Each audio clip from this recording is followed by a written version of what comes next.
Mesdames et messieurs, je vous dis bonjour. Bonjour, mesdames et messieurs. Nous sommes aujourd'hui le lundi 17 mars 2025 et il est 14 heures.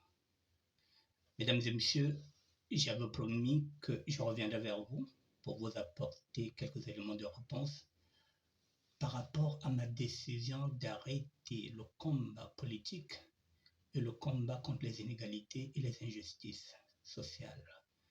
Et j'avais dit que je reviendrai. Je reviendrai et puis je vous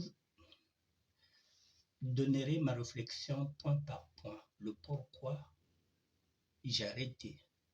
Je commence aujourd'hui par le premier point.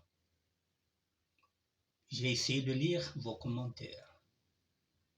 Il y en a qui m'ont encouragé, il y en a qui se sentent soulagés parce qu'ils savent qu'ils n'affronteront plus la vérité qui était la mienne et qui reste la mienne.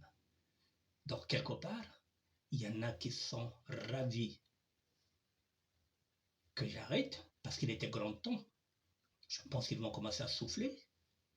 Et puis il y a certaines personnes, surtout du côté de Brazzaville, un jeune que je ne vais pas citer le nom, qui m'a dit, grand frère, un homme doit savoir se renouveler, arrête ce combat-là. Ce petit frère-là se reconnaîtra. C'est lui qui m'a fait un voice. Il se reconnaîtra au niveau du Congo Brazzaville. Je ne dis pas son nom, il saura. Il m'a dit, grand frère, un homme doit savoir se renouveler. Eh bien oui, je vais me renouveler. Mesdames et messieurs, la première chose que je vais dire, le premier point que je veux écarter, je n'ai jamais été menacé. Je n'ai pas eu de menace. Je n'ai pas envie de dire de n'importe quoi, je n'ai pas envie d'affaiblir la vérité pour dire que, ah oui, j'ai eu des menaces, ah oui, l'État congolais, je n'ai pas eu de menaces. Depuis mars 2021, où je suis rentré dans le combat politique pour accompagner le candidat Gebles Parfait Kolela, mesdames, jusqu'à aujourd'hui, je n'ai jamais eu de menace. Pour la simple raison que l'État congolais sait que mon combat est légal, il est légitime. Et que je ne roule pour personne. L'État congolais le sait à travers ses renseignements. Moi, j'ai un passeport, j'ai une carte d'identité, j'ai une carte consulaire. Donc, j'ai toutes les infos qui sont à leur disposition. Tout ce que j'ai dit, quand j'ai dit que j'étais, par exemple, j'étais en prison, par exemple, avec Bernard Kolela-Père. J'ai donné l'année. J'ai donné tous les détails des gens qui étaient là-bas à l'époque, qui étaient lieutenants. Tout ce que j'ai dit, je ne retire rien. Tout ce que j'ai dit, j'ai frisé la vérité. Je n'ai rien dit de contraire à mes enseignements. J'étais dans mes enseignements, il fallait dire la vérité, j'ai dit la vérité. Tout ce que j'ai dit, je n'enlève rien. Je n'ajoute rien. J'assume tout ce que j'ai dit. Et tout ce que j'ai dit, c'est la vérité. Et rien que la vérité. C'est ce qui m'a été enseigné.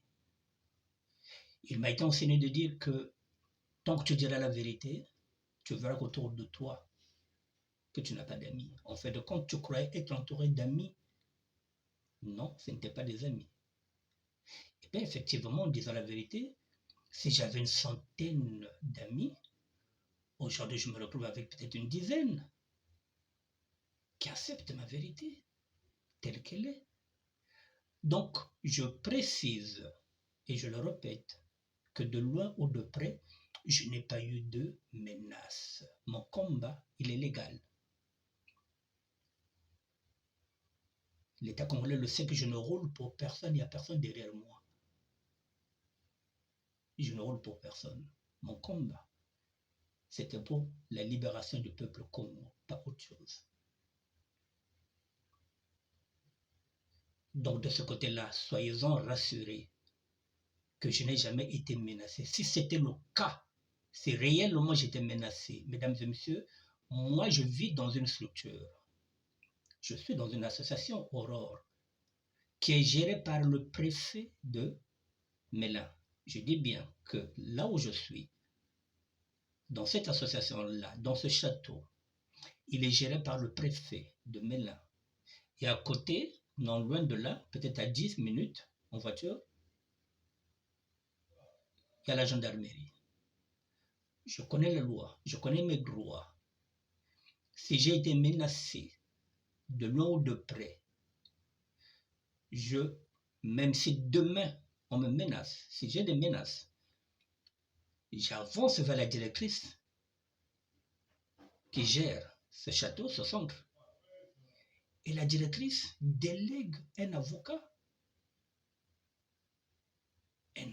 d'association, et je vais porter plainte. Aussi simple que ça. Je suis dans un pays de droit, une menace.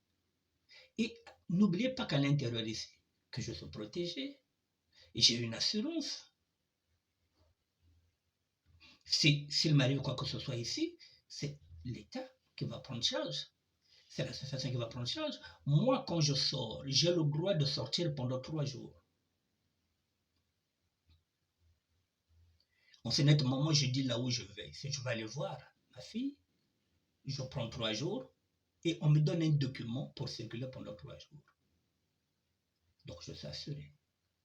J'ai le droit d'aller 1 mois en vacances. Je l'ai déjà fait pour aller voir ma fille à Rouen. Ma petite fille. Et en ce net moment-là, c'est pareil. J'ai un document qui me permet de circuler pendant 1 mois et ils savent où je vais. Donc, je ne peux pas prendre, par exemple, un document où je leur dis que je vais chez ma fille et après, je me retrouve peut-être chez une petite amie. Et s'il m'arrive quoi que ce soit là-bas, je ne suis pas protégé. Je suis protégé par rapport à l'itinéraire que je donne. Je vais chez ma fille, je donne l'adresse, je donne le téléphone. Le nom de ma fille, ils le savent. Le nom de mes petits-enfants, ils le savent. Tout est dans le dossier. Et si maintenant, par malheur, au lieu d'aller chez ma fille, alors que mon itinéraire qui est assuré, c'est celui qui va quitter ici jusqu'à Rouen pour aller voir ma fille et ma petite fille. En ce moment-là, on me retrouve par exemple, oui, j'ai fait une crise, j'étais par exemple à Lyon chez une fille. Je ne suis pas couvert. En ce moment-là, j'assume tout. Voilà, juste pour vous dire que menace, je porte plainte. Et j'avance vers l'association. L'association me délègue un avocat. Et en ce moment-là, nous allons à la gendarmerie, nous portons plainte. Aussi simple que ça. Je n'ai pas été menacé. C'est le premier point, mesdames et messieurs, que je voulais d'abord enlever. Je reviendrai point par point pour vous dire maintenant quelques raisons. Je vous donnerai quelques raisons pour lesquelles j'ai arrêté le combat. D'ici là, mesdames et messieurs, je vous souhaite à tous et à toutes un très bon début de semaine. On est ensemble. N'es-tu quoi? Annick Bertin, général Firenze, le sapeur du terroir, l'idéologie matsouaniste, le parisanisme en marche. Je continue ma réflexion à ma manière et je viendrai encore pour vous donner le deuxième point. Merci à vous. Soyez bénis.